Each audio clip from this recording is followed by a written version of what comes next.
Senator Chase Roullier is with us, and what a difference a year makes, man. I mean, Redskins have the rookie minicamp coming up this weekend. What are your memories of your rookie minicamp? My memories are coming in not really having any idea what rookie minicamp was going to be like. I was a little bit confused as to exactly how rookie minicamp goes, because it is kind of a crazy situation just with you got the guys, everyone that's been signed, and then you got all the tryout guys. So there's a lot of rookies out there at one time. It's a little bit overwhelming, and but it's a fun time. It's your first opportunity to start learning the offense and work with Coach Cal. So yeah, I take the words right out of my mouth, because for you last year, I would think it was a very positive atmosphere having such a high quality coach as your first coach for your position. What are your thoughts on what you learned from the Coach Callahan we're talking about? Over the last year? I would think a lot. Yeah, I mean, there's a lot to learn from Coach Callahan. I mean, anything from working with our bungee sets, like we're out there doing it each and every day.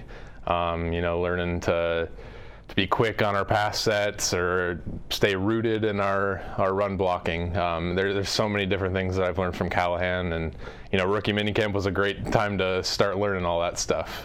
We had an event here recently. You were part of a panel, and some of the things that are mentioned about a player coming out of college, for you, for instance, they said what they saw on tape from Wyoming made you look like a player that you could play on this level. Now, looking back in your college days, did you think that way? Yeah, even though I came from a small school and was playing in the Mountain West, which isn't exactly, isn't a Power 5 type program, I definitely felt like I had that in me. I would play against teams like Nebraska or whoever it may be out of conference, and I would still be a dominant offensive lineman out there. And I know anyone coming from a smaller school like that, like you got to have that mentality. You can't just think that you're some small town guy from Wyoming coming out to Redskins rookie minicamp. It's something you got to have a little confidence about. Well, I know when I met you last year, you're a guy who has confidence in yourself. But it was a unique situation because you had Corey. I guess when you got here, I don't remember the exact timeline, but I think Corey was rehabbing around that time. He had not announced his retirement. Yeah. And then you had Spencer. Now we have you, 6th-round pick.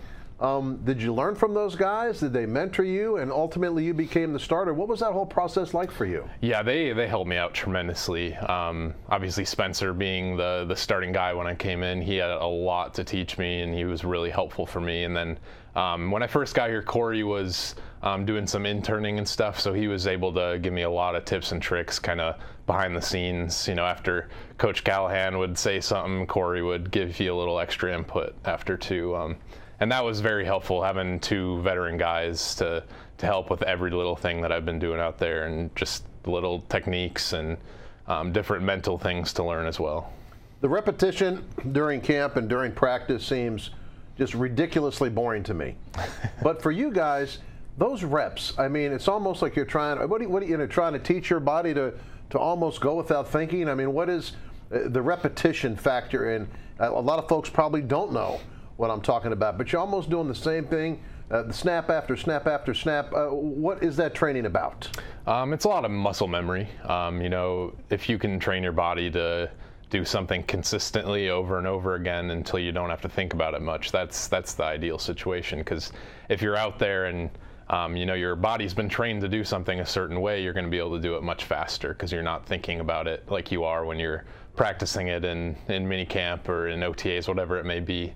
You're going to be able to play a lot faster out there, and that's the whole idea of getting repetitions, is just knowing what you're doing, and your body has just this ability to do exactly what it needs to do in any situation, and you're able to play faster because of it. You got a new quarterback in town, and we know there's chemistry needed on an offensive line. We've talked about it since the Hogs. Now, what about quarterback center? I mean, that would seem to me to be something, a very special bond between a center and a quarterback. Yeah, I mean, it definitely is.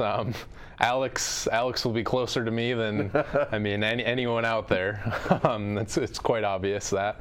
But yeah, it is a special connection. You really got to get to know one another, because there's a lot of little things with the snap, and also just being a center, you need to make a lot of calls, and so the quarterback and center need to be on the same page with that as well. So it's definitely important to get close with one another. All right, so the quarterback's going to call a play in the huddle, and you get to the line of scrimmage. Give us an idea of what you might be required to say when you set the line and call those signals.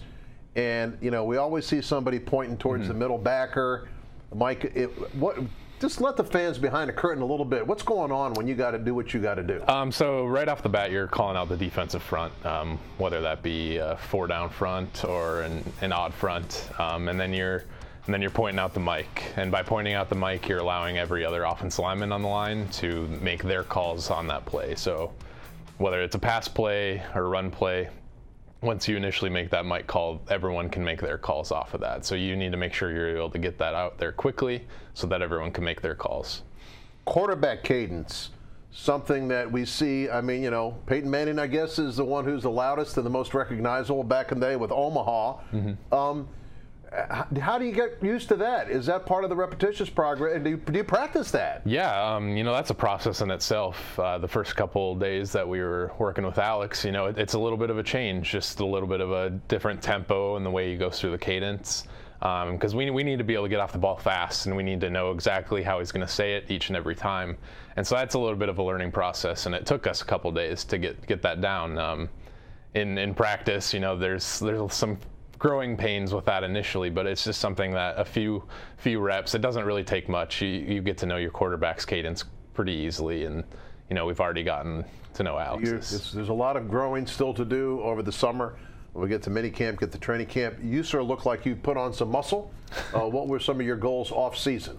You know, to first off, to recover from my hand injury, and then obviously get bigger, faster, and stronger. And that's always the goal in the off season, is just to continue to get bigger.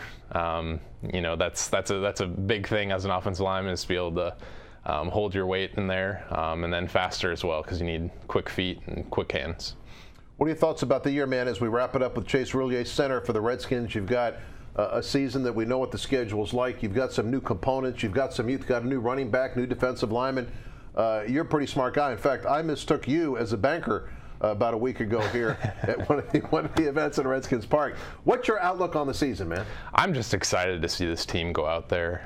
You know, we were really banged up last year, and I'm excited to have all those guys back and some new talent in the facility. It's going to be a fantastic year with all these guys, and I'm just excited to see it all pan out, and everyone out there being able to play nice and healthy. And you won't have to carry any helmets this year. Nope. That's good news. No longer a rookie. He's a grizzled veteran, second-year pro, Chase Roullier. Thanks for stopping by, man. Thank you.